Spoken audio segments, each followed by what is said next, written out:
Muy buenas tardes, noches, hermanos. Aquí vamos a hablar sobre la Iglesia Católica y vamos a ver datos muy objetivos, datos históricos, para ver si realmente esta iglesia está fundada en Pedro o es que realmente esa interpretación de Mateo capítulo 16, 18 evidentemente está dentro un error.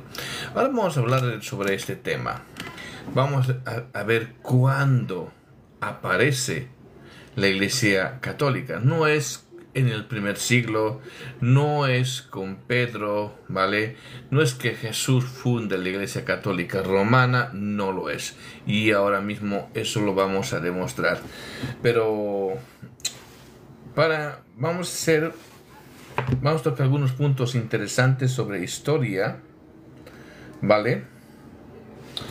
Y vamos a hablar del versículo en el cual todo católico dice cuando se fundó, evidentemente con Pedrito. Ahora vamos al lío y vamos a ver esta interpretación.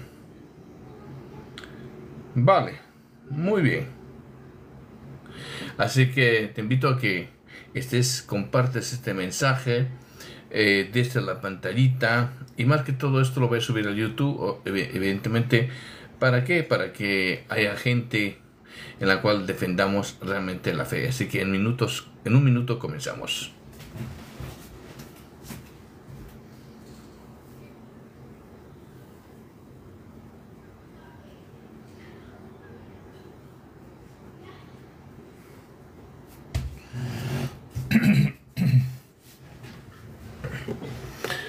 Muy bien, empezamos.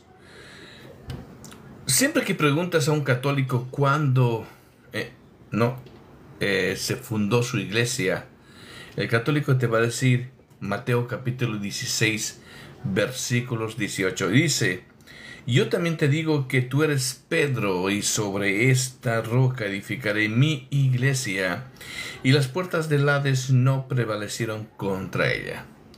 La pregunta es, ¿realmente estará diciendo aquí o estará fundando la Iglesia Católica Romana? Esa es la pregunta que debemos nosotros de hacernos. Ahora, vamos a hacer un breve análisis dentro del contexto bíblico. El contexto de Mateo capítulo 16, versículo 18. Y esto es muy importante. ¿Por qué es muy importante? Porque vamos a entender realmente de lo que el texto está hablando. El contexto bíblico es: el pasaje viene tras la confesión de Pedro en Mateo capítulo 16, versículo 16. Ese es el contexto del pasaje. ¿Qué dice? Tú eres el Cristo, el Hijo del Dios viviente. Esta es la declaración, obviamente, del apóstol Pedro. Entonces, en ese entonces el discípulo Pedro. Y aquí vemos a Jesús respondiendo y dando bendiciones, evidentemente, a Pedro. Y esto lo podemos encontrar en el versículo 17. Y dice: porque esa confesión no viene de carne ni sangre.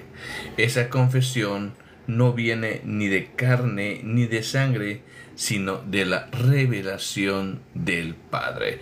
Y esto es muy importante que nosotros debemos entender. Luego que nuestro Señor Jesucristo, pronuncia la declaración en el versículo 18, en el cual dice que el centro del contexto es la confesión mesiánica de Pedro y la revelación del Padre. Y esto es muy importante. Vuelvo a decir, el centro del contexto, lo que realmente está hablando el pasaje y está dando énfasis, es a esa confesión mesiánica, que tuvo el discípulo Pedro, y la revelación del cual proviene, que vendría a ser del Padre. Aquí no es Pedro en sí mismo, ¿vale? Sino evidentemente del que está hablando el pasaje y la confesión de Pedro es exclusivamente de nuestro Señor Jesucristo. Muy bien. Ahora, vamos a hacer un análisis gramatical de este texto que viene del griego. Y hemos hecho un análisis bíblico, un análisis teológico, y vemos claramente que este pasaje no está fundando, obviamente, la Iglesia católica romana. Nada que ver. Ahora, cuando el texto griego dice Petros, nombre masculino, significa piedra o piedra pequeña. Ahora, Petra, femenino, significa roca, peñasco o un fundamento sólido.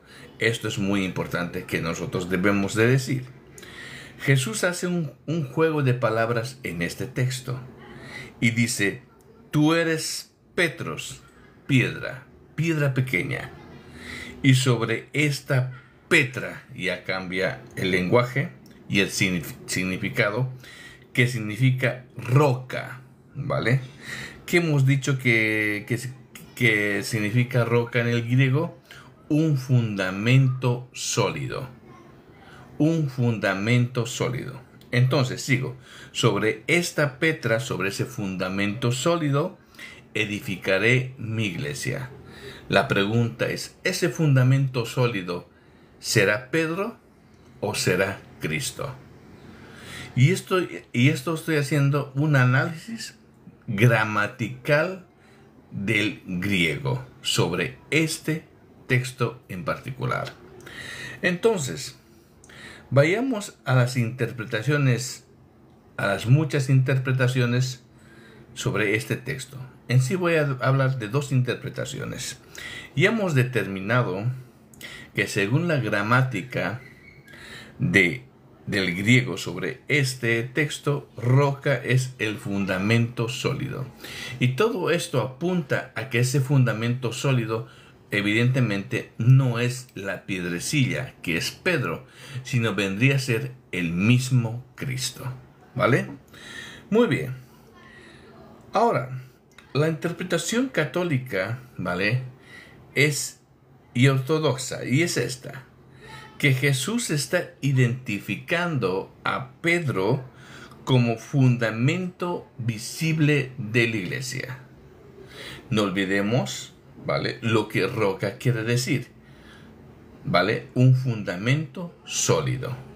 Y la iglesia de aquí, católica, romana, está diciendo que Pedro es el fundamento visible de esa iglesia. Pero ahí no dice en el griego fundamento visible, sino en el griego dice claramente un fundamento sólido. ¿Vale? Y eso también hay que tomar muy en cuenta. Ahora, la confesión de aquí, en esta interpretación que acabo de decirle de la religión católica romana, apoyaría la idea de una sucesión apostólica. Evidentemente la tal sucesión apostólica no se puede sostener mediante las escrituras porque nunca hubo una sucesión apostólica. Sin embargo, dice, esto también apuntaría al primado de Pedro, que tampoco, evidentemente, el texto bíblico, la gramática, tampoco está apuntando a eso, ¿vale? Esto es una mera interpretación de la Iglesia Católica Romana. Ahora, la confesión de Pedro como la roca, ¿vale?, y esta es la interpretación protestante, dice, la Petra no es Pedro en sí mismo, sino su confesión de fe en Cristo. Según hablado antes, el contexto de lo que se está hablando y el análisis gramatical del texto apuntaría evidentemente que Petra no es Pedro, sino vendría a ser Cristo. Esta confesión de Pedrito es una confesión mesiánica. Y esa confesión evidentemente no vino de Pedro, sino vino por revelación de el Padre. Y continuó. La iglesia se edifica sobre esta verdad revelada. Por eso, en el griego, si Petra significa, o roca significa ese fundamento sólido, ¿vale? Evidentemente esto se va a ir mostrando durante todo el texto bíblico, y no solo eso, sino todo el contexto de la Biblia cuando hablamos de este texto. Ahora, por ejemplo, la iglesia se edifica sobre esta verdad revelada. ¿Vale? ¿Cuál es el apoyo bíblico? Primera de Corintios, capítulo 3, versículo 11. Aquí el apóstol Pablo, ¿vale? Inspirado por el Espíritu Santo, escribe: nadie puede poner otro fundamento. No olvidemos que Petra, roca, es un fundamento sólido. Y ese fundamento sólido vendría a ser Jesucristo, no Pedro. Por eso el apóstol Pablo dice también: nadie puede poner otro fundamento que el que está puesto, el cual es Jesucristo. Tanto como el autor de Mateo, tanto como el apóstol Pablo y el apóstol Pedro, que vamos a mirar más adelante, y el apóstol Juan, evidentemente apuntan a que ese pasaje o la roca vendría a ser ningún apóstol, sino vendría a ser Jesucristo mismo. Ahora, vamos a ver Cristo mismo como la roca. Esa es la pregunta. Vamos a ver. Claro que sí. Claro que sí. En otros pasajes vemos que Cristo es claramente la roca. Por ejemplo, Efesios capítulo 2, versículo 20. ¿Qué dice Efesios capítulo 2, versículo 20? Dice: la iglesia está edificada sobre el fundamento de Pedro. No dice de Pedro.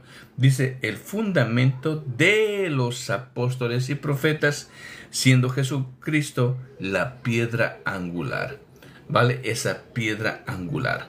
Y esto es muy importante, ¿vale? Que nosotros debemos de tomar. Ahora, primera de Pedro capítulo 2, versículos 4 al 8. Vamos a ver qué dice el supuesto Papa de Roma. Dice: el mismo Pedro enseña que Cristo es la piedra viva y la piedra angular. Pedro nunca se autonombró que él es el fundamento sólido de la iglesia, ¿vale? Él siempre dijo que ese fundamento sólido, Petra, es Jesucristo mismo, y es más, lo escribe literalmente en su carta, en el cual dice que el mismo Pedro enseña que Cristo es la piedra viva y la piedra angular. Lo mismo que dice Efesios capítulo 2, versículo 20.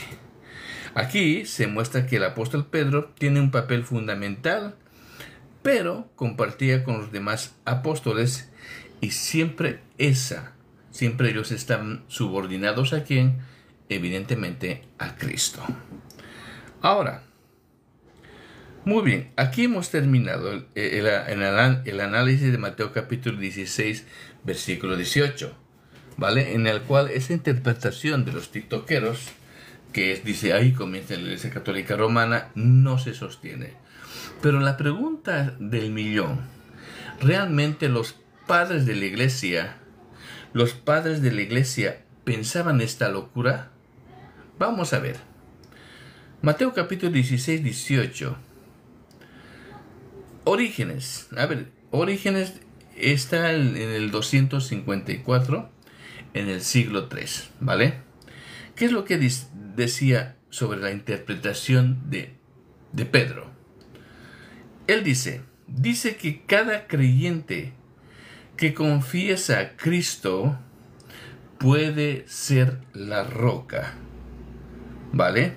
Muy bien. ¿Qué dice Orígenes? Dice que cada creyente que confiesa a Cristo puede ser la roca. O sea, la iglesia somos todos nosotros. Y evidentemente nosotros somos la roca. ¿Vale? Es lo que está diciendo Orígenes. Ahora, vamos a ver a Cipriano de Cartago en el siglo III. Esto es en el 258 después de Cristo. Afirma, dice, que la iglesia está fundada sobre Pedro, dice.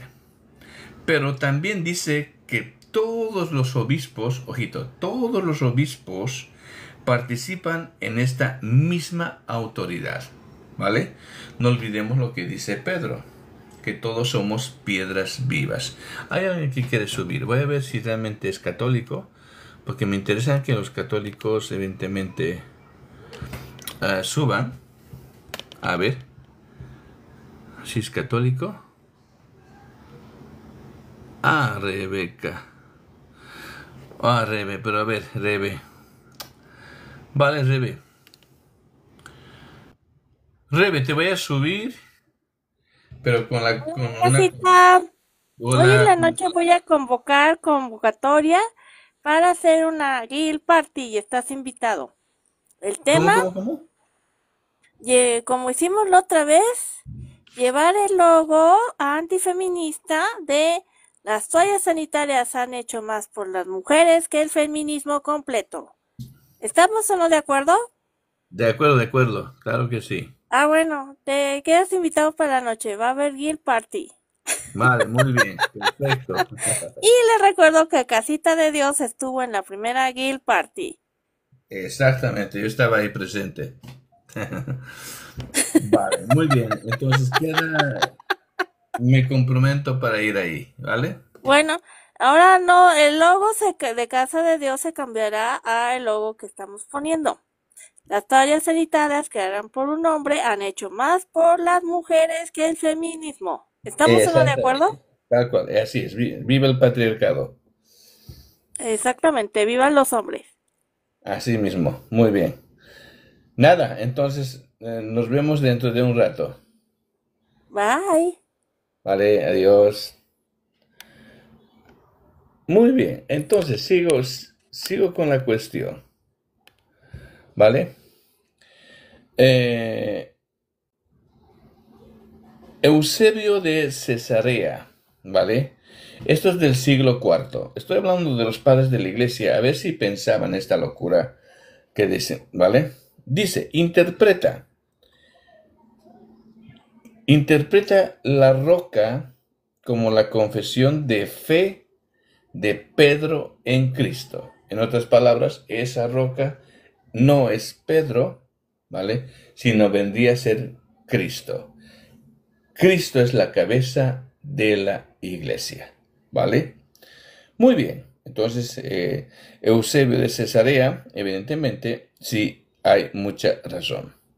Ahora, vamos a ver a Hilario de Poitiers, el del 367, siglo IV, o siglo IV, como quieras llamarlo. Dice que la roca es la fe de la confesión de Pedro. Muy bien. También apunta a que evidentemente esa roca es Cristo y no vendría a ser Pedro. Ojito que estoy hablando de los padres de la iglesia, ¿vale? Que está evidentemente muy conforme a la interpretación protestante que también nosotros creemos de la misma manera. Ahora, vamos a ver a Atanasio de Alejandría, del 363, siglo IV. Considera que la roca es Cristo mismo. Ojito, considera que la roca es Cristo mismo, fundamento de la iglesia. Ole, ole, por Atanasio de Alejandría, ¿vale? Muy bien, ahora vamos a Basilio Magno, del 379, siglo IV. Afirma que la roca es la fe en Cristo que Pedro confesó. ¿Qué está pasando, señores? no decían que esa confesión de Pedro era, ahí ya estaba Jesucristo fundando la Iglesia Católica Romana, pero ninguno de los padres de la Iglesia hasta el siglo IV no creían en esa tontería. Pero sigamos. Gregorio de Nacianzo, siglo IV. España. Bueno, vamos. Enseña que la iglesia está fundada sobre la confesión de Pedro. Ambrosio de Milán, del 397 del siglo IV, dice que la roca es Cristo. Juan Crisóstomo, han debido oír también del 407, siglo IV, interpreta que la roca es la fe y confesión de Pedro, no Pedro como una persona aislada. Agustín de Hipona, madre mía, o sea, ¿qué está pasando aquí? Hasta el siglo IV no había tanta locura. Vale, muy bien. Agustín de Hipona, del siglo V, esto es muy interesante. ¿Vale? Esto es historia, señores. Al principio dijo que Pedro es la roca, pero después cambió su interpretación y afirmó que Cristo es la roca y Pedro solo la representa al confesarlo. Ojito aquí con cómo se ha retratado Agustín de Hipona, ¿vale? Muy bien, Jerónimo. Ahora vamos a Jerónimo entre el siglo IV y siglo V. El 420 reconoce el papel de Pedro, pero explica que la roca también es Cristo y su confesión. Hola.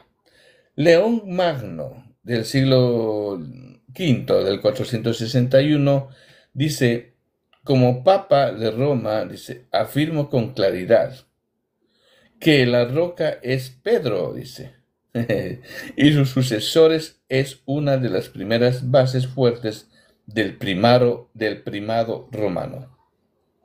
Muy bien. ¿Qué quiere decir esto? ¿Qué quiere decir esto? Que la Iglesia Católica no nace con la confesión de Pedro. La Iglesia Católica nace en el siglo V.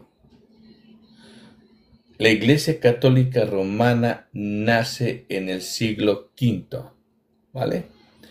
Y me dirán, ¿de dónde saco esta locura? Ahora vamos a ser más objetivos todavía. Hemos visto que los padres de la Iglesia, ninguno de los padres de la Iglesia reconocía que la roca, ¿vale?, es Pedro, sino reconocían que evidentemente la roca, esa confesión, era Cristo, que Cristo es la roca, el fundamento sólido, ¿vale? Muy bien. Ahora, voy a terminar con esto. Oh, me están llamando. Vale, luego voy a acudir a la llamada.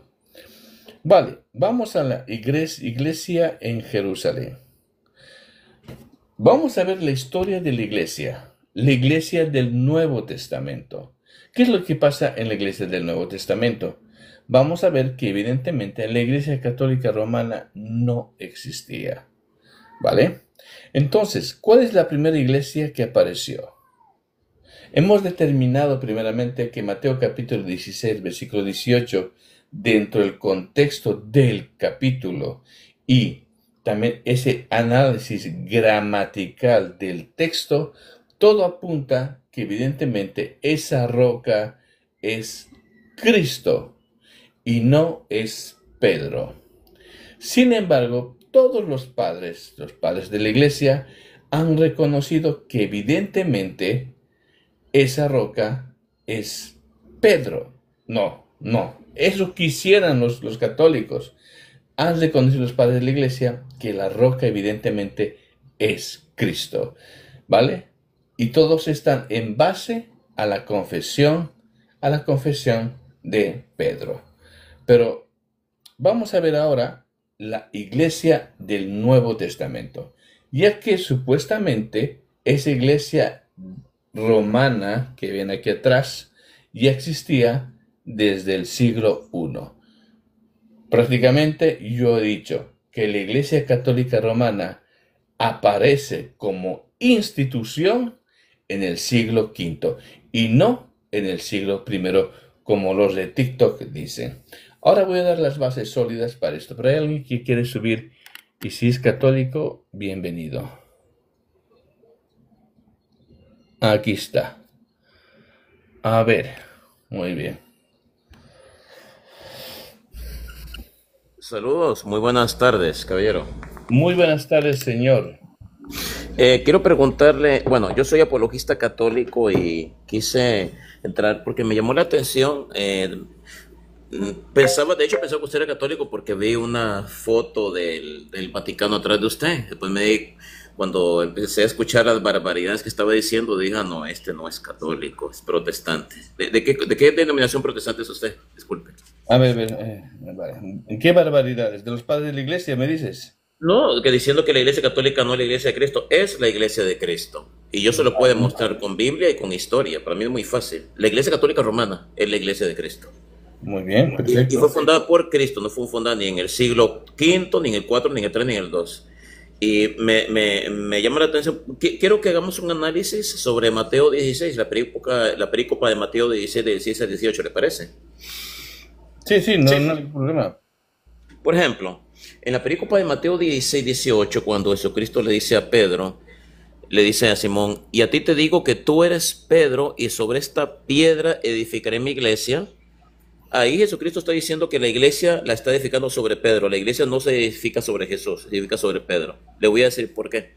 Porque si Jesús hubiera querido decir que la iglesia la iba a edificar sobre él, hubiera usado un adjetivo posesivo. Hubiera dicho Jesús, y a ti te digo que tú eres Pedro y sobre mí edificaré mi iglesia. Mí es un adjetivo posesivo. Sin embargo, Jesús no usa un adjetivo posesivo. Usa un pronombre indicativo. Un pronombre indicativo singular de cercanía. Y esta es un pronombre indicativo singular de cercanía y su función es señalar al sustantivo que la precede. Pedro es un sustantivo, esta es un pronombre indicativo y la palabra piedra es un adjetivo calificativo que está siendo usada como una metáfora. Jesucristo usa una figura retórica de pensamiento, una metáfora para indicar que las cualidades del sustantivo. Piedra es un adjetivo calificativo, está escribiendo las cualidades del sustantivo que está siendo señalado por el pronombre indicativo. En este caso es esta. De manera que desde el punto de vista gramatical, usted no puede demostrarme a mí que Cristo es la piedra sobre la cual Cristo fundó su iglesia, porque no puede pasar encima de la gramática, de la hermenéutica, que es la ciencia y el arte de la interpretación bíblica. Usted mismo reconoció que los mismos padres de la iglesia afirman que Pedro es la piedra. Y debe recordarle que entre los padres de la iglesia están discípulos de los apóstoles. Sí, adelante. Vale, muy bien, vale, muy bien. Yo le he escuchado, no le he interrumpido, ¿vale? Ahora, lo que yo dije claramente, se lo voy a volver a repetir, tal vez no he escuchado bien. Dentro del contexto bíblico de este pasaje en el cual estamos hablando usted y yo, ¿vale? El pasaje viene tras la confesión de Pedro en Mateo capítulo 16, versículo 16. Y dice, tú eres el Cristo, el Hijo del Dios viviente. Hasta ahí pues estamos muy de acuerdo. Ahora, la respuesta de Jesús es muy significativa, ¿no? Jesús bendice a Pedro, obviamente por esa declaración, y esto lo podemos ver en el versículo 17. Porque esa confesión obviamente no viene de carne ni sangre, sino viene de la revelación del Padre directamente. Ahora, luego Jesús pronuncia la declaración en el versículo 18. Y el centro de esta declaración, el centro del contexto es la confesión mesiánica. Ojito, aquí estamos hablando de otro tipo. Confesión mesiánica de Pedro y la revelación del Padre. ¿Vale? Esto es muy importante. Ahora, vámonos al análisis gramatical del griego, lo que usted estaba diciendo. Pedro, o Petros, perdón, nombre masculino significa piedra o piedra pequeña. Yo pienso que ahí vamos a estar de acuerdo. Petra, que es femenino, significa roca peñasco o fundamento sólido. ¿Vale? Ahora, si yo, digamos, le voy a creer a usted me estaría diciendo en cierta manera que ese fundamento sólido vendría que ser Pedro. ¿Vale? Pero ahí tuvieses tú un problema. ¿Un problema con qué? Con los otros textos bíblicos que ahora te los voy a decir. Jesús hace aquí un juego de palabras. ¿Cuál es ese juego de palabras? Dice, tú eres Petros, piedra, y sobre esta Petra, roca, edificaré mi iglesia. Entonces, todos los estudiosos determinan que esa Petra, que esa roca, no es Pedro, sino es Cristo. Ahora, yo ya conozco la interpretación católica romana, pero ahora te voy a dar unos textos que te van a llamar la atención. Por ejemplo, te dije, la Petra no es Pedro en sí mismo, sino su confesión de fe en Cristo. Tú eres el Cristo, el Hijo del Dios viviente. La iglesia se edifica sobre esta verdad revelada. ¿Y cuál es el sustento bíblico que te voy a dar? Ahora mismo te lo digo. Por ejemplo, en Efesios capítulo 2, versículo 20, dice, la iglesia está edificada sobre el fundamento de los apóstoles y profetas, siendo Jesucristo la piedra angular. En Primera de Pedro, capítulo 2, versículos 4 al 8, dice, el mismo Pedro enseña que Cristo es la piedra viva y la piedra angular. Nunca el apóstol Pedro se dice a sí mismo como Petra, como el fundamento sólido, sino que ese fundamento sólido es Cristo. Ahora, yo hablé de los padres de la iglesia, y lo que me llamó la atención de los padres de la iglesia es que todos están de acuerdo con esta interpretación que te estoy dando yo. Por eso Orígenes dice que cada creyente que confiesa a Cristo puede ser la roca. ¿Vale? Cipriano de Cartago afirma que la iglesia está fundada sobre Pedro, dice eso, pero también dice que todos los obispos participan esa misma autoridad. No solo Pedro, sino todos los obispos. Eusebio de Cesarea, del siglo IV, interpreta la roca como la confesión. Esto es muy importante. Y todos los padres de la iglesia, hasta el siglo V, dicen lo mismo. Interpretan la roca como la confesión de fe de Pedro en Cristo. ¿Vale? Hilario de Poitiers dice que la roca es la fe de la confesión de Pedro. Atanasio de Alejandría considera que la roca es Cristo mismo, fundamento de la iglesia. Basilio Magno afirma que la roca es la fe en Cristo que Pedro confesó. Gregorio de Nacianzo enseña que la iglesia está fundada sobre la confesión de Pedro. Ambrosio de Milán dice que la roca es Cristo. Juan Crisóstomo interpreta que la roca es sí. Agustín de Hipona, con esto voy a finalizar para no aburrirte, luego quiero ver tu explicación. Agustín de Hipona al principio dijo que Pedro era la roca, al principio, pero después cambió su interpretación y afirmó que Cristo es la roca y Pedro solo representa al confesarlo.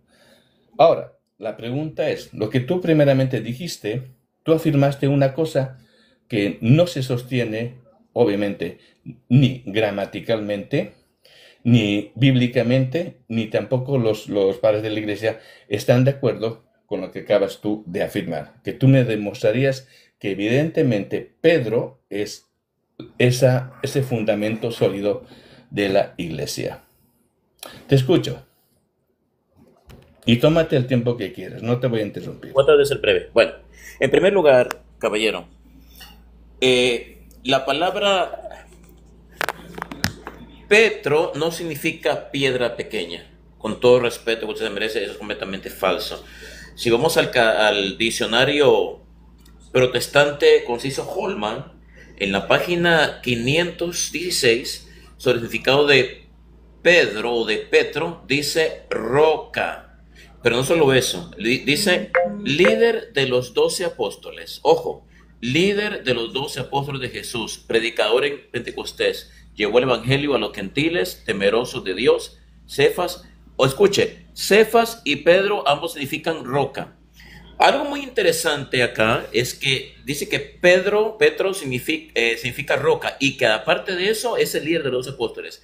Pero en la página 325 del mismo diccionario, sobre el significado de la palabra iglesia, dice: iglesia, grupo de personas que profesan la fe en Jesucristo, se reúnen para adorarlo y procuran animar a otros a convertirse en seguidores de Cristo. Entonces, si la iglesia, según el diccionario protestante Holman, es un grupo de personas que profesan la fe en Jesucristo, y en la página 516 dice que Pedro era el líder de los apóstoles y los 12 apóstoles eran personas que se reunían para profesar la fe en Jesucristo, en otras palabras, el diccionario está diciendo que Pedro es el líder de la iglesia. ¿Y qué significa ser el líder de toda la iglesia?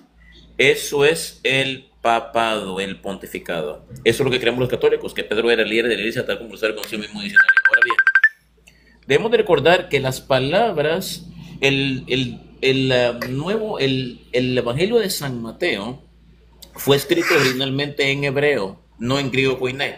Por lo tanto, las palabras originales que salieron de la boca de Jesús fueron: tú eres Cefas, y sobre este Cefas edificaré mi iglesia. O sea, el mismo Pedro. Jesucristo no le dijo: tú eres Pedro, y sobre esta Petra. Dijo Cefas, porque sabemos que el Evangelio de Mateo fue escrito originalmente en hebreo, y eso lo podemos constatar con Papías de Hiriápolis, que fue discípulo directo de San Juan, el historiador Eusebio de Cesarea, San Ireneo de Layo y Orígenes, que lo atestiguan. Pero se me olvidaba algo muy importante sobre el significado de la palabra Petra. En el mismo diccionario, Holman, en la página 527, sobre el significado de Petra, dice roca.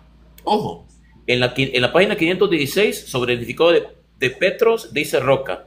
Y en la página 527, sobre el significado de Petras, quiere decir roca. Ahí no dice que Petro significa roca pequeña, y en la página 527 no dice que Petra es roca grande. Esa es la interpretación que usted le está dando. Así que Petro y Petra significan exactamente lo mismo. No hay ni roca grande, y estoy usando un diccionario protestante. Ahora, diccionario Holman, búsquelo, usted lo puede constatar. Vale. Usted lo puede constatar en la página 516 y 527. Voy a tratar de leer más esto. Ok. Todos los padres de la iglesia, o la inmensa mayoría de los padres de la iglesia, como uno de los que usted citó, creían que tanto Pedro como su confesión eran la roca sobre la cual Cristo fundó esa iglesia. Y yo lo puedo citar a los mismos padres de la iglesia que usted citó. Orígenes de Alejandría, siglo III, dice así: mira lo que el Señor dice al gran fundamento de la iglesia, refiriéndose a Pedro, aquella roca solidísima sobre la cual Cristo fundó la iglesia. Sobre él, Pedro, en la tierra, la iglesia fue fundada. Eso lo dice Orígenes. Mire lo que dice el historiador Eusebio de Cesarea: y Pedro, sobre el cual la iglesia de Cristo es construida, sobre las cuales las puertas del infierno no prevalecerán. Hilario de Poitiers nos dice lo siguiente: y el bienaventurado Simón, que después de su confesión sostiene el edificio de la iglesia y ha recibido las llaves del reino de los cielos. Él, Jesús, tomó a Pedro, a quien poco antes había dado las llaves del reino de los cielos, sobre quien estaba a punto de construir la iglesia.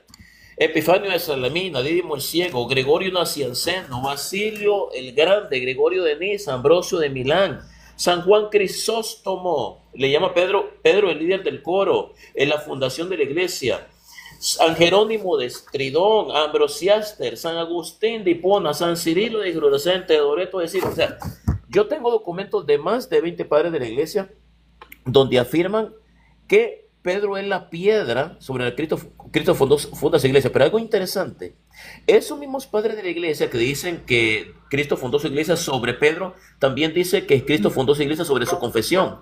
¿Se contradicen los padres de la iglesia? No, porque hay algo que ustedes conocen. El numeral 422 del Catecismo de la Iglesia Católica, ¿sabe qué es lo que dice? Que la iglesia fue fundada sobre la confesión de Pedro.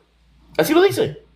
¿Y sabe qué dice el numeral 552 del mismo Catecismo? Que la iglesia fue fundada sobre Pedro, ¿se contradice el catecismo? ¿Se contradicen los padres? No, porque la iglesia aceptaba ambas interpretaciones. Que Pedro es la piedra sobre la cual Cristo funda su iglesia en virtud de su confesión. Y haciendo referencia a San Agustín de Hipona, San Agustín de Hipona al principio decía que la iglesia había sido fundada sobre Pedro, después dijo que sobre su confesión, y al final, ¿sabe lo que dijo? El público decida cuál de las dos interpretaciones es la correcta. O sea, que San Agustín de Hipona nunca negó en sí que Pedro fuera la piedra, sino que dejó al lector el decidir. Quiere decir que él no rechazaba ambas interpretaciones. Adelante, caballero. Vale. Muy bien, yo te he citado literalmente la cuestión bíblica, teológica, la gramática y los padres de la iglesia. Vale, entonces me voy a ir, ya que aquí, claro, tú has puesto otra situación, ¿vale? Me voy a ir a los argumentos para decir que Cristo es la roca y voy a utilizar la Biblia. Y con la Biblia, también yo quiero que tú me vas a demostrar si esa roca es Pedro, ¿vale? Por ejemplo, en 1 Corintios capítulo 10, versículo 4, la roca, ¿quién es? Es Cristo. Efesios 2:20, la iglesia está edificada sobre el fundamento de quienes de los apóstoles y profetas, pero Cristo es la piedra angular. Primera de Pedro 2:6-8, el mismo Pedro, ¿vale? Reconoce, el mismo Pedro enseña que Cristo es la piedra viva y angular. Aquí hay algo muy interesante. Pedro mismo nunca se llama a sí mismo que él es la roca. Algo interesante. Ni tampoco los apóstoles dijeron que Pedro es la roca. Y eso hay que tomar en cuenta. Aquí en sus cartas el apóstol Pedro no dice que él es la roca. Más bien dice que esa roca, esa piedra o ese fundamento sólido no es él, sino es Cristo. ¿Vale? Y esto lo puedes ver en 1 de Pedro, capítulo 2, versículos 6 al 8. Ahora, el contraste en griego, Petros, piedra pequeña, eso es lo que yo entiendo, pero usted me dice que esto es un error. Petra, roca maciza. Aquí hay una diferencia entre lo uno y lo otro. Y tú te has ido, ¿no?, a que el libro de Mateo está escrito en hebreo y por eso dices que esto evidentemente es un error. Muy bien. Ahora, eso sería mi argumento. Yo quisiera que, por favor, bíblicamente hablando, me demuestres que Pedro, él afirma ser la roca y no Jesucristo. Porque yo soy padre de la iglesia, usted también, entonces vale, nos vamos a quedar ahí, pero Sí, creo que tú me demuestres bíblicamente es tu posición, porque tú me has dicho que me ibas a demostrarlo. Por supuesto, para mí es muy fácil. Perfecto, Con todo muy el bien. respeto que se merece, su argumento es un poco falaz, le voy a decir por qué. Usted dice, Max, demuéstreme que Pedro dijo que él mismo era la roca. Porque si Pedro no dijo que él mismo era la roca, entonces no es la roca.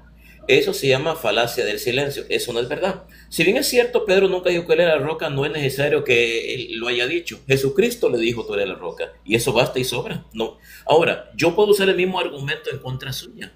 Porque yo sé que usted, no sé, tengo ni siquiera que preguntárselo. Yo sé que usted cree que Jesús es el Mesías prometido en el Antiguo Testamento. Yo también lo creo. No tengo ni que preguntarse. Yo sé que usted lo cree.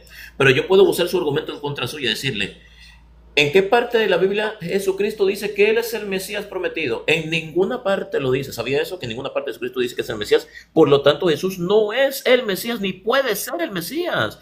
Porque aunque otros lo digan, Jesús nunca dijo que Él mismo era el Mesías. Y es verdad, en ninguna parte del Nuevo Testamento Jesucristo se señaló a sí mismo y dijo, yo soy el Mesías prometido. Por lo tanto, estoy usando su mismo argumento en contra suya. Por lo tanto, el hecho de que Cristo no haya dicho nunca que Él es el Mesías no significa que Él no lo sea. El hecho de que Pedro no haya dicho que Él mismo era la piedra, eso significa que Él no lo sea. Ahora, usted está confundiendo la piedra de base con la piedra angular. Jesucristo es la piedra angular, como lo dice el libro de Corintios. Es que una cosa no niega la otra. ¿Qué es la piedra angular? La piedra angular en arquitectura era la piedra, no necesariamente la piedra que sostenía el edificio, sino que era la piedra que los arquitectos, los albañiles usaban como punto de referencia para saber cómo iba a ir toda la estructura. Cristo es la piedra angular, no es Pedro, no es nadie más. Eso nadie lo está negando.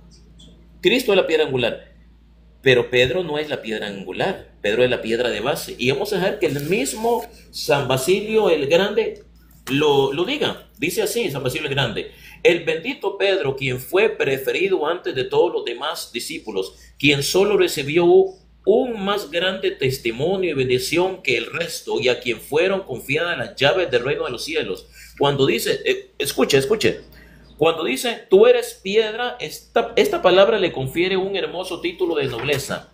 Y sin embargo es piedra, escuche, esta es la parte interesante, sin embargo es piedra, no como Cristo es la piedra, sino como Pedro puede ser la piedra. Cristo es esencialmente la piedra inquebrantable, y por quien Pedro es la piedra, porque Cristo comunica sus dignidades sin empobrecerse. Es sacerdote y hace sacerdotes, es piedra y hace de su apóstol la piedra. Entonces, Cristo es la piedra angular, no Pedro. Estamos de acuerdo con eso, ¿verdad? A eso es lo que se refiere San Pablo en la carta de los Efesios. A eso es lo que quiere San Pablo, a eso es lo que se refiere San Pablo en la carta de los Corintios. Entonces, Cristo es la piedra, pero ¿en qué contexto? Pedro es la piedra, pero ¿en qué contexto? Usted está usando una falacia de falsa dicotomía. No, Max, usted tiene que elegir. O es Cristo la piedra o es Pedro la piedra. Yo no tengo que elegir, porque Cristo es la piedra angular y Pedro es la piedra base. Y la piedra angular siempre es la más importante. Por eso Cristo es infinitamente más importante que Pedro y cualquier persona. Y usted no me ha contestado el análisis gramatical que yo hice, ya para terminar. Pedro es un sustantivo. Esta es un pronombre indicativo singular de cercanía. Y piedra es un adjetivo calificativo. La palabra piedra está describiendo las cualidades del sustantivo que está siendo señalado por el pronombre indicativo esta. Esto y este son pronombres indicativos de cercanía singular, mientras estos y estas son los pronombres indicativos de cercanía plurales. Son 15 por todos. Yo sé que usted sabe gramática, yo también sé gramática. Entonces, y ya para terminar, caballero, usted, para demostrar que Pedro no es la piedra de Mateo 16, usted tiene que probar que Cristo usó un adjetivo posesivo y no un pronombre indicativo. Adelante. Muy bien. Yo te he explicado la gramática según el griego, pero tú no has dado validez porque para ti el Mateo está en hebreo, entonces voy a descartar lo que he dicho. Pero me voy a quedar con algo significativo. Petra, que es roca. Ahora te voy a demostrar, bíblicamente hablando, quién es la roca. Si es Jesús o es Pedro. Deuteronomio capítulo 32, versículo 4. Vemos aquí claramente quién habla. Él dice, Él es la roca cuya obra es perfecta. Salmo 18, versículo 2 dice, Jehová mi roca, mi fortaleza y mi libertador. Isaías capítulo 28, versículo 16. Esta profecía de la piedra angular, pues en Sión, cumplida, obviamente, ¿en quién? En nuestro Señor Jesucristo. En el Nuevo Testamento también está esto. Primera de Corintios capítulo 10, versículo 4 dice, la roca era Cristo. La roca es Cristo. Está hablando de roca, de Petra. Efesios 2:20, tú ya lo sabes. Primera de Pedro 2:4-8, el mismo Pedro enseña que Jesús es la piedra viva. ¿Vale? Y también te he dicho, ¿no? Que es fundamento sólido. Roca es fundamento sólido. Y por eso yo te he preguntado, si realmente fuese como tú dices, estarías diciendo que Pedro es el fundamento sólido de la iglesia. Y bíblicamente hablando, el único fundamento sólido de la iglesia no es Pedro, sino es Cristo. Pero quiero hacerte una pregunta muy concreta. Y voy a ir al texto de Mateo, ¿vale? Ya que tú estás insistiendo en la confesión. Pero quiero que me expliques esto. Mateo 16, 18. Vamos, Mateo 16, 18. Y te lo leo. Dice, yo también te digo que tú eres Pedro y sobre esta roca, ojito, roca, ya te he dicho quién es la roca, bíblicamente hablando, edificaré mi iglesia. Tú determinas que esta roca es Pedro.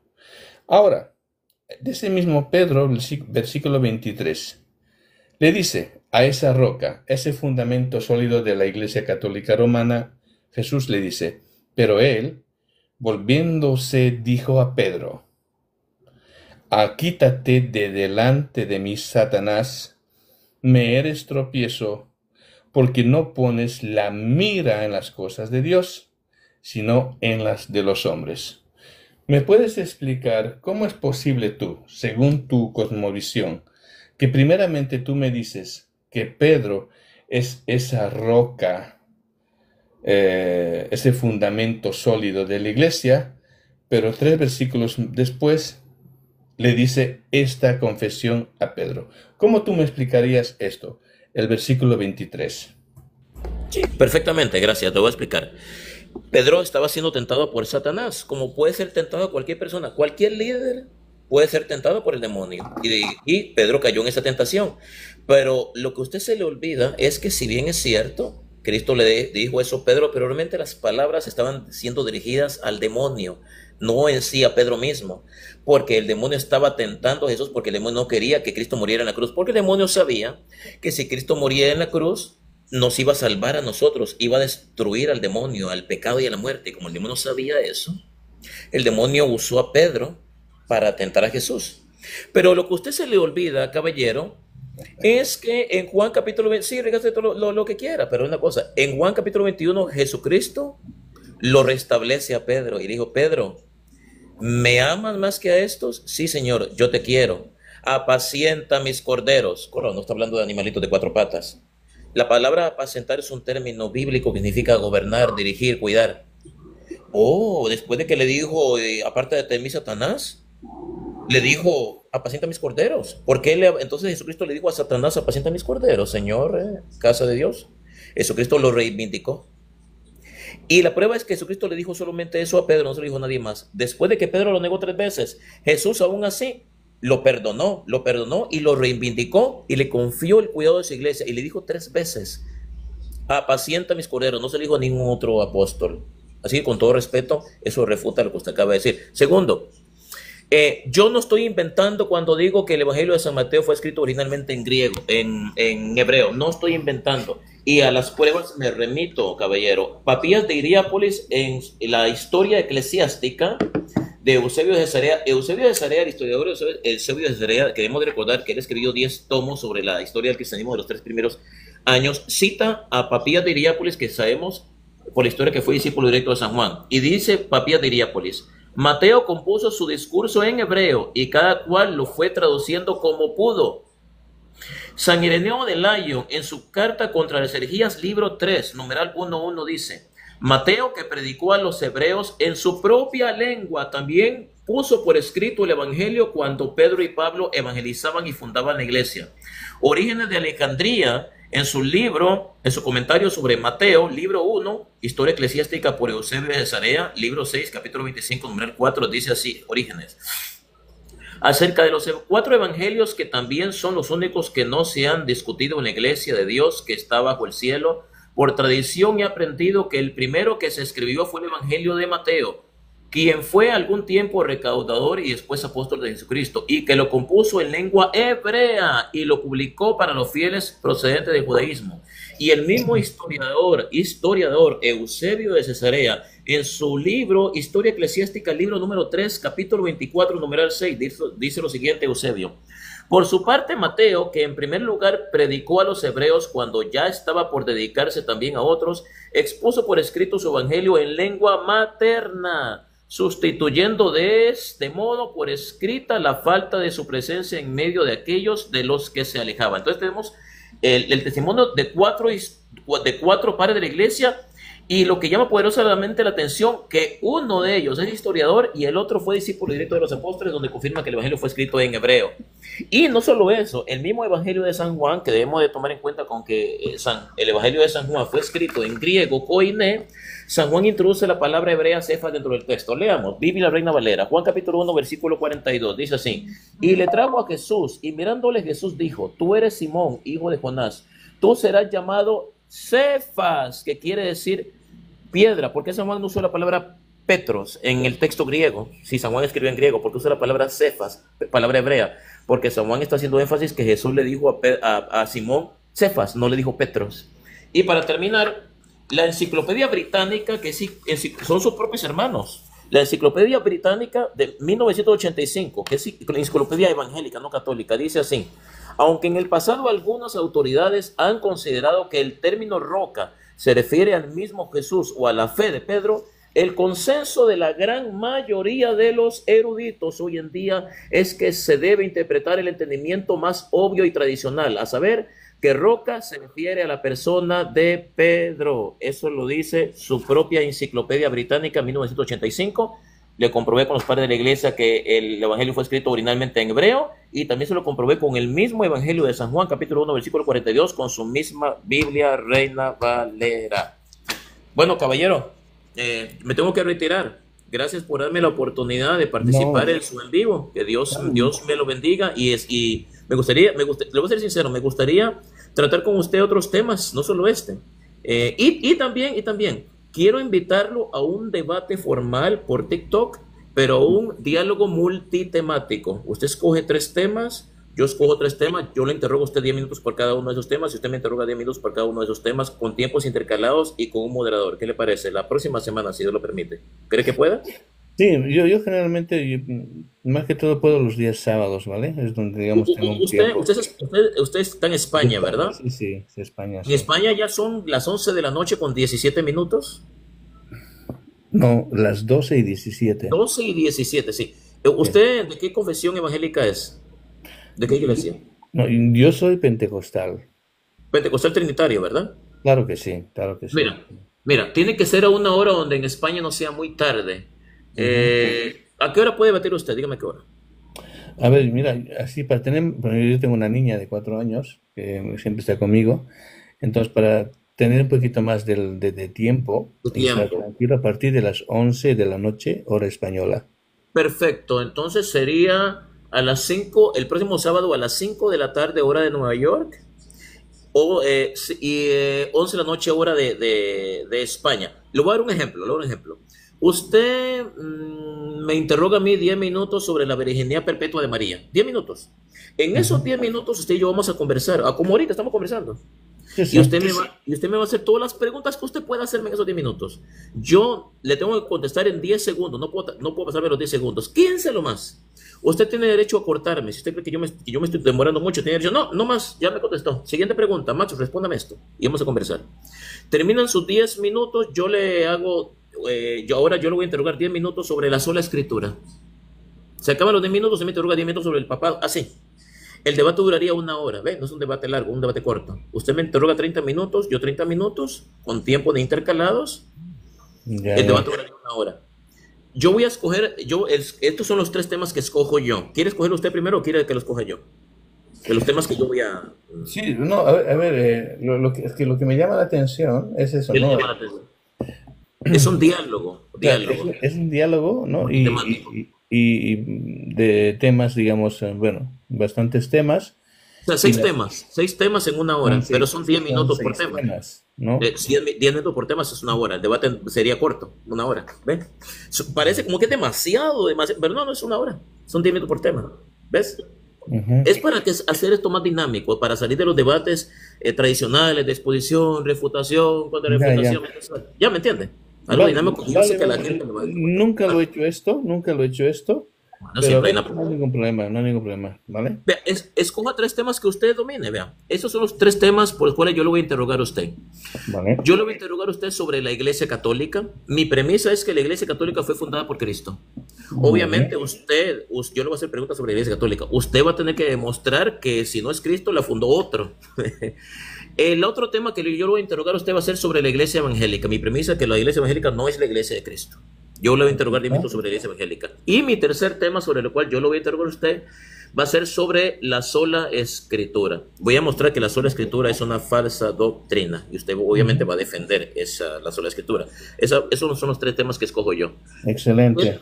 ¿Cuáles tres temas escoge usted para interrogarme? Vale, espera, dame un minuto. O si quiere, lo doy tiempo para que piense. Y después... No. Ahora mismo te lo voy a decir, pero dame un minuto, por favor.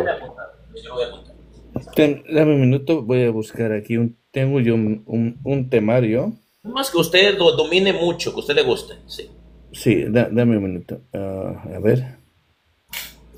A mí estos temas que tú dijiste ahora me parecen fenomenales, ¿sabes? buenísimo, sí, buenísimo. Sí, sí, De hecho, este debate a usted le va a encantar. Este debate a usted le va a encantar, vas a ver. Le va a encantarle. A ver, primeramente, lo que yo quisiera, el purgatorio. Purgatorio, déjame apuntarlo acá. Ujú. Excelente tema. Ajá, Vale. purgatorio. ¿Cuál es su segundo tema? La Asunción de María. Excelente tema. La Asunción de María. Ujú. Su tercer tema. A ver, Asunción de María. La Inmaculada Concepción. Perfecto, excelente, me encanta, me encanta. Inmaculada. Como yo lo estoy retando a usted a debate, yo abro el debate con mi primer interrogatorio. Vale, Después sigue vale. usted, y usted cierra el debate con su último interrogatorio. Entonces, apunto mis tres temas, ¿verdad? La Iglesia Sí, Católica, la Iglesia Católica, la Iglesia y, Evangélica y y la la, Sola Escritura. la Escritura. ¿Cómo se llama usted, caballero? Juan, Juan Pentecostal. sí. ¿Alguna vez ha debatido por YouTube? No, creo que una vez lo hice con Miguelito. Vamos a Pero debatir por no. YouTube. Usted va a invitar a todos sus amigos de España para que sintonicen YouTube y vean el debate. El debate Yo prefiero hacerlo por el TikTok, porque estoy es que, más acostumbrado al TikTok, ¿sabes? es que ¿sabe lo que pasa con TikTok? Lo que pasa con TikTok es que los debates se borran después del mes. En cambio, en YouTube quedan para siempre grabados ahí y hay más acceso para que todo el mundo lo vea. Por eso es preferible hacerlo por Pero YouTube. claro, pero en el TikTok Sí. tú puedes descargarlo y puedes luego subirlo a YouTube, ¿no? O sea, no pasa nada. Bueno, está bien, vamos a hacerlo en TikTok. Entonces, ¿Vale? O para sea, ver. yo voy a estar en mi canal y tú en tu canal, ¿vale?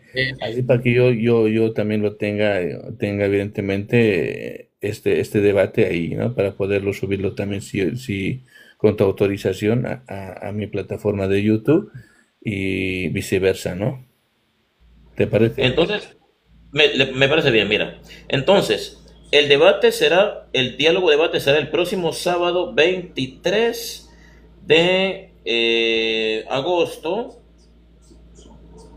a las 5 de la tarde, hora de Nueva York, Ujú. 11 de la noche, hora de España. Yo abro el debate y usted cierra. Usted escogió sus tres temas. Lo que usted va a hacer, usted trate de buscar preguntas para usted hacerme a mí sobre esos tres temas. Todas las preguntas que usted pueda sobre los tres temas. ¿Ya? Vale, perfecto. Y primeramente, no, o sea, mira, a mí siempre me gusta ser respetuoso, ¿vale? Yo pienso que es lo primero que nosotros debemos demostrar a la gente, De independientemente hecho, a nuestras creo que los creencias. dos hemos sido respetuosos, veo ahorita, ¿verdad? Que hemos hablado, ¿verdad? Hoy sí, pero No, sí, a mí me gusta el respeto, no me gusta la falta de respeto ni los insultos. Siempre se debe atacar el argumento, no al debatiente. ¿Usted debatió con exactamente. católicos otra vez? ¿Otras veces? Bueno, con el que he debatido y bueno, con el que siempre hablo es con Miguelito, ¿vale? Y Pero, Cefas. Pero más que todo Miguelito, ¿por qué? Porque con él yo puedo dialogar. no, pero me Pero refiero debate. Nunca he debate debatido, con señor Miguelito he Nicole. tenido, sí, justamente el tema de la sola escritura. Pero con otros no, porque Verá, no. yo lo voy a seguir a usted. En este momento lo acabo de seguir. Voy a apuntar su nombre acá porque para saber, mandarle la invitación. Casa de Dios, ¿verdad? Casa de Dios. Entonces, así quedamos. Avísele a sus amigos. Oh, otra, el debate debe ser con cámara prendida, con cámara encendida. No, no pasa nada, igual a mí me da lo mismo, ¿sabes? A mí Sí, tú te llamas tú lo Juan, ¿cuál es tienes tu y no apellido? me... Juan qué? Mi nombre es Max Roper. ¿Juan qué? Ah, no, es Segovia. Segovia. Segovia con B pequeña, ¿verdad? Exacto, sí. Ok, yo soy Max Roper, soy costarricense, vivo en Estados Unidos, en Nueva York. Muy bien, señor Max Roper. Entonces, es un gusto, fue un gusto haber platicado con usted sobre el tema del primado petrino y que Dios me lo acompañe y me lo bendiga, allá desde la madre patria, España. Vale, muy bien, igualmente, y nada, hasta el día sábado. No, si Dios lo permite. Muy bien. Bendiciones. Muy Vale, buena noche. igualmente. Gracias por subir. Bueno, ya tengo un debate, ¿vale? Muy bien, escucharon, ¿no? El argumento que dio, ¿vale? Evidentemente, yo cité a los padres de la iglesia, justamente, en la cual evidentemente hablan de la confesión de Pedro, ¿no? Pero voy a dar otro dato interesante. Estoy buscando aquí. Vamos a ver si la iglesia católica estaba ya en el primer siglo, ¿no? Porque si es que la ha fundado, si es que Cristo fundó a la iglesia católica romana juntamente haciendo la declaración y Pedro es el primer papa, entonces la iglesia católica romana estaría desde el primer siglo. Y vamos a ver si realmente esto se sostiene, ¿vale? Primeramente voy a dar algo histórico. Voy a hablar de la iglesia primitiva. La iglesia primitiva del primer siglo dice, y esto voy a leer para que no haya equivocaciones, ¿vale? El origen, esto es muy interesante. Surge con los apóstoles y discípulos después de la resurrección de Cristo. Ahí surge la iglesia primitiva, la iglesia de Cristo. Ahí empieza la iglesia. No empieza, no, o sea, ese es un anacronismo, ¿vale? No empieza con la declaración de Pedro, ¿vale? ¿Por qué? Porque todavía nuestro Señor Jesucristo estaba ahí, juntamente con sus discípulos, ¿vale? Entonces es un anacronismo, es que no podemos, digamos, decir esto. Ahora, ¿dónde aparece la iglesia por primera vez? ¿Dónde es considerada iglesia? Evidentemente en el Pentecostés. Y esto lo podemos ver en Hechos capítulo 2. Ahora, ¿cuáles eran las características de esta iglesia? De la iglesia de Cristo que aparece justamente en el Pentecostés. Evidentemente estas iglesias no eran edificios como este, ¿vale? Si tal vez tú te imaginas que en época primitiva había edificios así, no. La iglesia primitiva, la iglesia de Cristo, se reunía en casas. En casas, señores. O sea, los primeros changarritos, como dicen, ¿no? Nos dicen changarritos. Los primeros changarritos de Jesús ya estaban, evidentemente, en el Pentecostés. Y esto de los changarritos lo podemos ver en Hechos capítulo 2, versículo 46, y en Romanos capítulo 16, versículo 5. Ojito, Romanos, ¿vale? La carta de los Romanos, vemos que esos creyentes, ¿vale? Los creyentes estaban reuniéndose en casas, en changarritos. Muy bien. Ahora, ¿cuál era el modo del gobierno de estas iglesias? No solo era una de Jerusalén, había muchas iglesias, pero entre todas esas muchas no hay la iglesia católica romana. Y eso se lo voy a demostrar después de un momento. Por ejemplo, el gobierno era sencillo. Había ancianos, ¿vale? Presbíteros, pastores y diáconos. Esto lo podemos ver en Filipenses capítulo 1, versículo 1. Y también es bueno decir que en la iglesia primitiva ya circulaban también en los evangelios, ya circulaban evidentemente las cartas paulinas. ¿Por qué? Porque dentro de su gobierno, justamente el apóstol Pablo, en una de sus cartas pastorales, ¿vale? Habla los requisitos de los obispos. ¿Cuáles eran los requisitos del obispo? que sean irreprensibles. Y el segundo requisito, que es muy importante, marido de una sola mujer. ¿Por qué era ese requisito muy importante? Porque decía que ese hombre, obispo, tenía que tener a sus hijos en sujeción, tenía que ser un padre ejemplar. ¿Por qué? Porque el que no sabe gobernar su propia casa, dice, ¿cómo cuidará de la iglesia de Dios? Será un requisito que el obispo ese tenga familia y sea un buen padre de familia. Por eso, entonces, evidentemente, había un gobierno. Ya podemos deducir, lógicamente, que las cartas de Pablo ya estaban ahí presentes. Ahora, ¿cuál era la autoridad? ¿Cuál era la autoridad de la iglesia de Cristo? ¿Vale? La autoridad era la enseñanza de quienes, de los apóstoles y las escrituras del Antiguo Testamento, más las cartas paulinas. Esto era evidentemente así.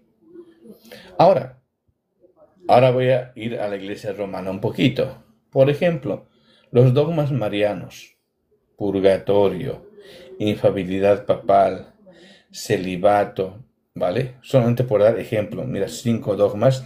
Estos 5 dogmas no lo enseñó ni Jesús ni los apóstoles. Es obvio que esta iglesia católica romana no puede ser la iglesia de Cristo. ¿Por qué? Porque estamos viendo que la iglesia de Cristo, el fundamento de la iglesia de Cristo, eran las escrituras. Muy bien. Ahora, esta iglesia de Cristo del primer siglo, ¿vale? Era perseguida. ¿Y por quién? Por Roma, ¿vale? Por Roma, ¿vale? Y por algunos, evidentemente, judíos. Y esto lo podemos ver en Hechos capítulo 8, ¿vale? Por ejemplo, Nerón, Domiciano, etcétera, perseguía a la iglesia. Ahora, ¿había una unidad en todas estas iglesias?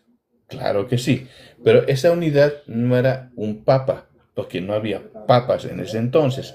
Lo que esa unidad era la fe en nuestro Señor Jesucristo. El común denominador de la primera iglesia, evidentemente, es la enseñanza, las escrituras y la fe en nuestro Señor Jesucristo, ¿vale? Y no había, evidentemente, una institución centralizada. Muy bien. Ahora, cuando vamos, por ejemplo, yo dije que la Iglesia Católica Romana, no nace con Pedro. Tampoco hay ninguna prueba que evidentemente está en el siglo I hasta el siglo III. La Iglesia Católica Romana, como la conocemos hoy en día, nace en el siglo V en adelante. Y ustedes me dirán, ¿cómo que la Iglesia Católica nace en el siglo V? Sencillamente, tras la caída del Imperio Romano, yo quiero que esto vosotros tengáis. Tras la caída del Imperio Romano de Occidente, que esto es en el 476 después de Cristo, el obispo de Roma tomó un papel central de liderazgo. ¿Vale? Esto es algo que debemos nosotros de tomar en cuenta. Vemos aquí que poco a poco se desarrolló la idea de la supremacía papal. Esto no es que Pedro es el papa y ya está. No. Esto se ha ido construyendo, ¿vale? Por eso yo le digo a la Iglesia Católica Romana, la Iglesia Pokémon. ¿Por qué la Iglesia Pokémon? Porque va evolucionando sus doctrinas. Entonces vemos claramente el desarrollo de la idea de la supremacía papal, afirmando que el Papa era el sucesor de Pedro. Pero vemos que nuestro Señor Jesucristo nunca le dijo a Pedro Papa, sino le dijo discípulo, era conocido como apóstol, y Jesús le decía amigos, pero Papa en ninguna manera. Ahora, la Iglesia Católica Romana se consolidó una estructura jerárquica: Papa, obispos, sacerdotes y diáconos.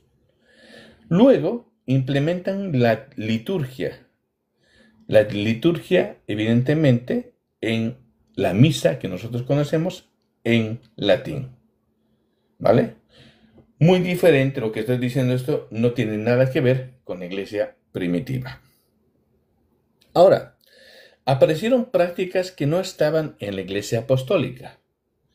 Justamente yo lo que les decía. Una cosa es la iglesia de Jesucristo del primer siglo, ¿vale? Hasta el tercer siglo se podría decir. Y otra es la iglesia católica romana que aparece a partir del siglo V. Entonces, ¿qué pasa ahí? Que aparecieron prácticas que no estaban en la iglesia apostólica. 1. Veneración de los santos y reliquias, uso de imágenes y desarrollo del purgatorio y desarrollo de los otros dogmas que ni Jesús ni los apóstoles enseñaron. ¿Vale? De aquí nace lo que hoy se conoce como la Iglesia Católica Romana. Ahora, ¿cuál es la diferencia clave que podemos tomar de la iglesia primitiva? 1. Es la iglesia primitiva, la iglesia de Cristo, eran comunidades que eran muy sencillas porque se reunían en las casas, eran comunidades bíblicas, ¿vale? Que la escritura era lo más importante porque es palabra de Dios, y además esa iglesia era perseguida. ¿Por qué perseguida? Porque esa iglesia era centrada en la misma enseñanza de Jesús y de los apóstoles. Esta iglesia primitiva, la iglesia de Cristo, no estaba unificada en una sola sede, como hoy la tenemos la iglesia católica romana, sino era en común la fe en nuestro Señor Jesucristo. En cambio, la iglesia católica romana del siglo V, ¿vale? Del siglo V, vuelvo a decir, sé que esto no les va a gustar. 1. Hay una institución jerárquica con sede central en Roma, ¿vale? Una fuerte relación con el poder político. Y esto es realmente lo más, diferencial entre la Iglesia Católica Romana y la primera iglesia, la Iglesia de Jesucristo. La Iglesia Católica Romana se fusiona con el poder político y la Iglesia Católica Romana tenía el poder absoluto. Y la Iglesia Católica Romana ponía reyes, así también como quitaba a los reyes lo que hacía lo que le daba la gana. ¿Vale? En la Edad Media, por una doctrina que ellos lo institucionalizan en la Edad Media, es que fuera de la Iglesia Católica no hay salvación, ¿vale?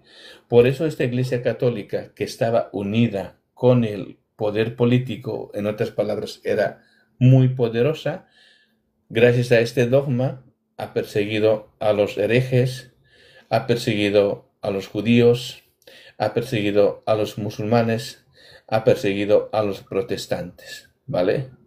Pero sin embargo, como es la iglesia Pokémon y va evolucionando, justamente en el Concilio Vaticano II, esta doctrina que les estoy hablando ahora, de que fuera de la Iglesia Católica no hay salvación, todos estábamos prácticamente destinados a un fuego del infierno, ahora dicen que no,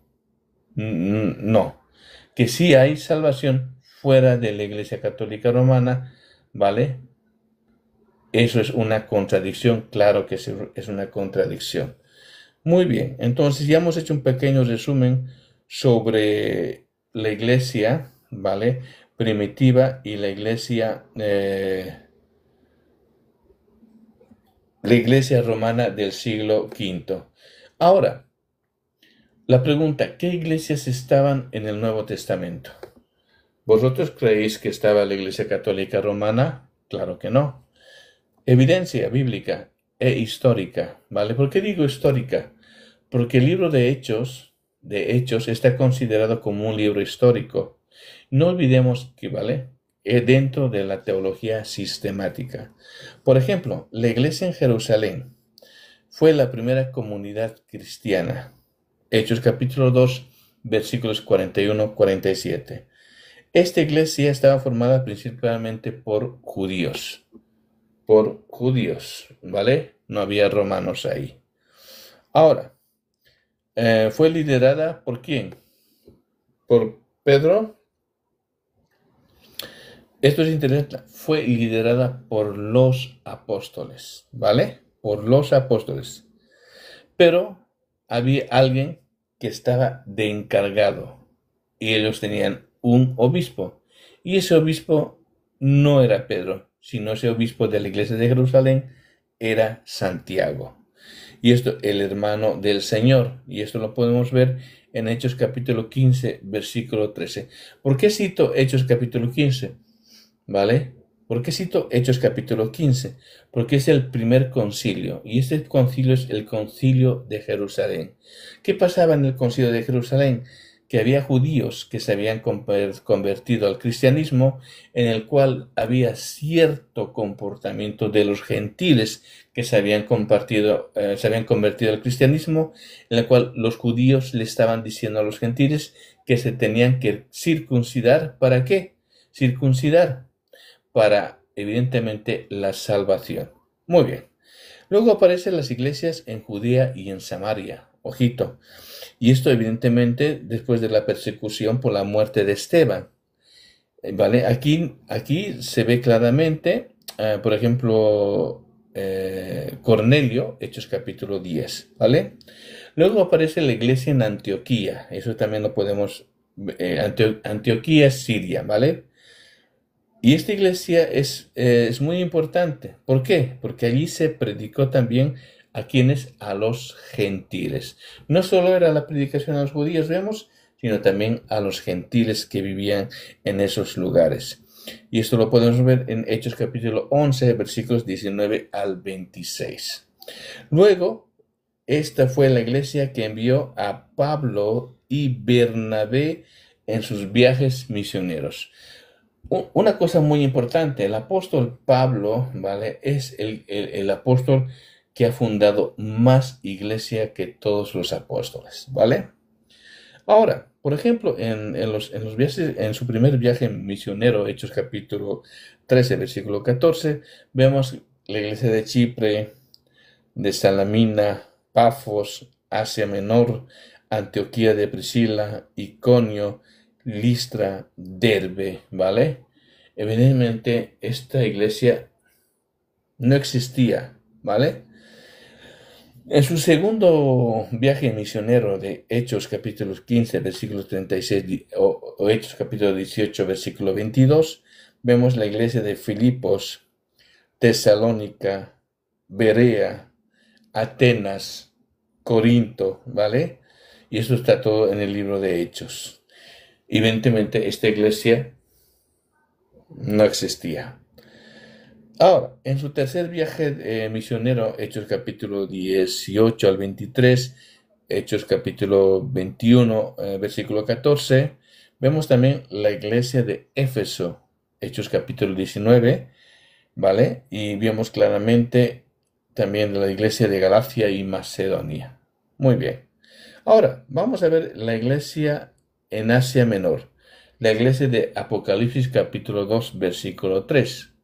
¿Vale? Escrito por el propio Juan, en la cual el mensaje fue dirigido a Éfeso, Esmirna, Pérgamo, Tiatira, Sardis, Filadelfia, Laodicea. Evidentemente no había esta iglesia, la iglesia católica romana. Ahora, cuando vemos otras iglesias mencionadas en el Nuevo Testamento, aquí van a decir, ahí está, seguramente. Vemos Roma.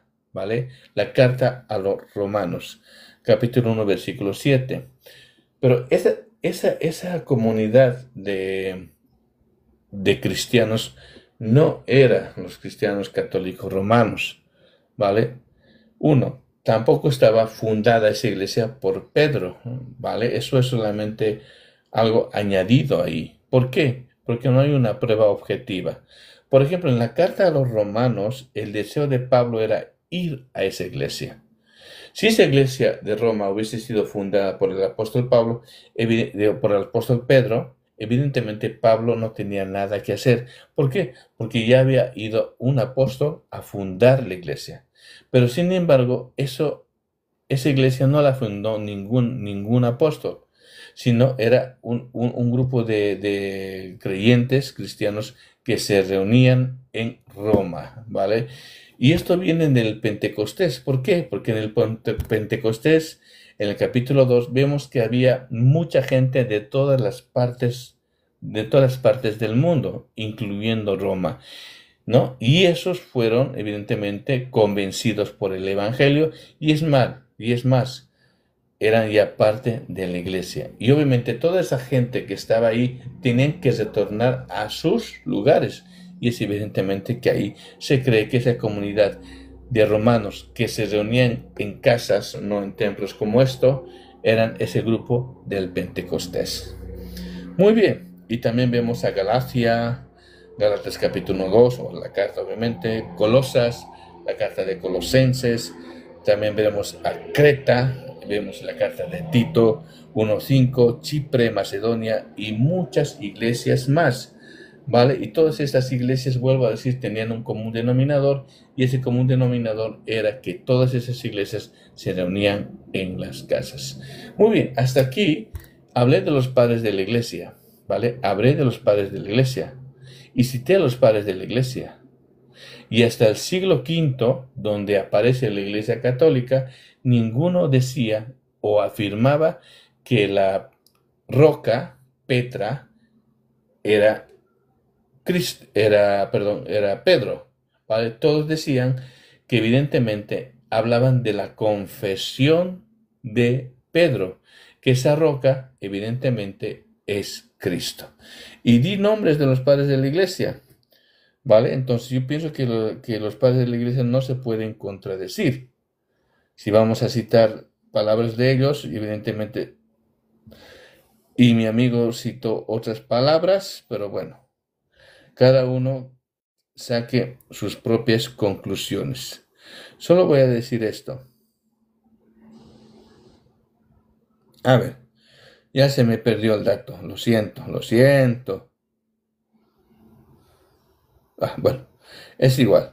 Nada, hasta aquí y a ver, espero que el día sábado estéis aquí, ¿vale? Y para que vean ese debate. Es la primera vez que voy a hacer a un debate de esta naturaleza, preguntas y respuestas así rápidas, y veremos cómo sale, ¿vale? Y nada, bendiciones y gracias por estar aquí.